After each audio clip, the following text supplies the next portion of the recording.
Assalamualaikum semuanya, perkenalkan kami dari kelompok 4. Sebelum memasuki materi pembahasan, terlebih dahulu kami akan memperkenalkan anggota dari kelompok 4. Yang pertama ada saya sendiri, Salsabila, lalu ada teman saya, Witriani, dan yang terakhir ada Elaisna ini. Untuk materi yang akan kami bahas dalam video ini adalah pemajakan orang asing atau ekspatriat dan TKI. Materi pertama yang akan kami bahas adalah ekspatriat. Ekspatriat adalah seseorang yang tinggal sementara maupun menetap di luar negara di mana dia dilahirkan dan dibesarkan. Atau dengan kata lain, orang yang berkeluarga negaraan asing yang tinggal di Indonesia, biasanya oleh karena suatu tugas negara atau profesional.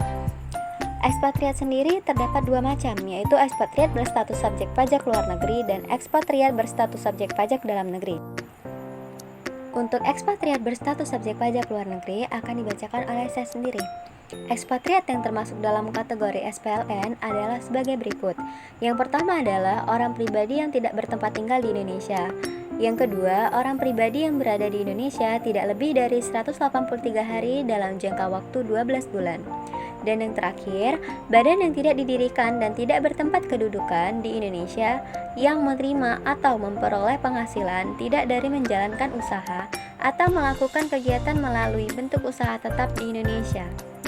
Bagi ekspatriat yang berstatus sebagai SPLN, penghasilan yang diterima akan dikenakan PPh 26. Jadi, berdasarkan pasal 26 Undang-Undang Pajak pajak penghasilan dipotong adalah sebesar 20% dari jumlah bruto. Untuk selanjutnya, ekspatriat berstatus subjek pajak dalam negeri akan dibacakan oleh Elaisna ini. Ekspatriat berstatus subjek pajak dalam negeri sesuai dengan Peraturan Direktur Jenderal Pajak atau DJP nomor 43 per PJ per 2011 tentang penentuan subjek pajak dalam negeri dan subjek pajak luar negeri. Orang yang termasuk kategori SPDN adalah sebagai berikut. Yang pertama, orang pribadi yang bertempat tinggal di Indonesia, berada di Indonesia lebih dari 183 hari dalam jangka waktu 12 bulan, atau dalam suatu tahun pajak berada di Indonesia dan mempunyai niat untuk bertempat tinggal di Indonesia. Yang kedua, badan yang didirikan atau bertempat kedudukan di Indonesia. Yang ketiga, warisan yang belum terbagi sebagai satu kesatuan menggantikan yang berhak. Contoh kasus, Mr. James sebagai tenaga asing orang pribadi membuat perjanjian kerja dengan PT Nusantara Abadi sebagai wajib pajak dalam negeri untuk bekerja di Indonesia untuk jangka waktu 5 bulan terhitung mulai tanggal 1 Januari 2016. Pada tanggal 20 April 2016, perjanjian kerja tersebut diperpanjang menjadi 8 bulan sehingga akan berakhir pada tanggal 31 Agustus 2016.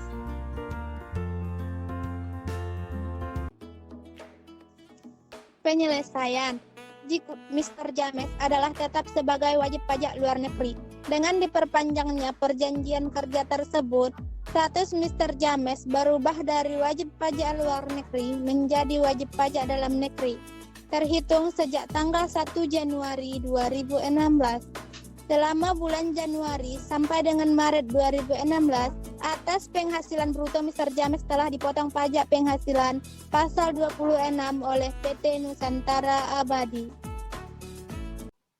Nah, berikutnya kita akan mempelajari pemajakan terhadap TKI, yaitu Tenaga Kerja Indonesia. Tenaga Kerja Indonesia atau sering disebut dengan TKI. Kalian sudah tidak asing lagi kan mendengar kata TKI ini? Saya akan menjelaskan kembali apa sih TKI tersebut. TKI adalah Tenaga Kerja Indonesia yang sebutan bagi warga negara Indonesia yang bekerja di luar negeri seperti Malaysia, Timur Tengah, Taiwan, Australia dalam hubungan kerja untuk jangka waktu tertentu dengan menerima sebuah penghasilan. TKI ini terbagi menjadi dua. Yang pertama, TKI yang bekerja di luar negeri kurang dari 183 hari, dan yang kedua, TKI yang bekerja di luar negeri lebih dari 183 hari.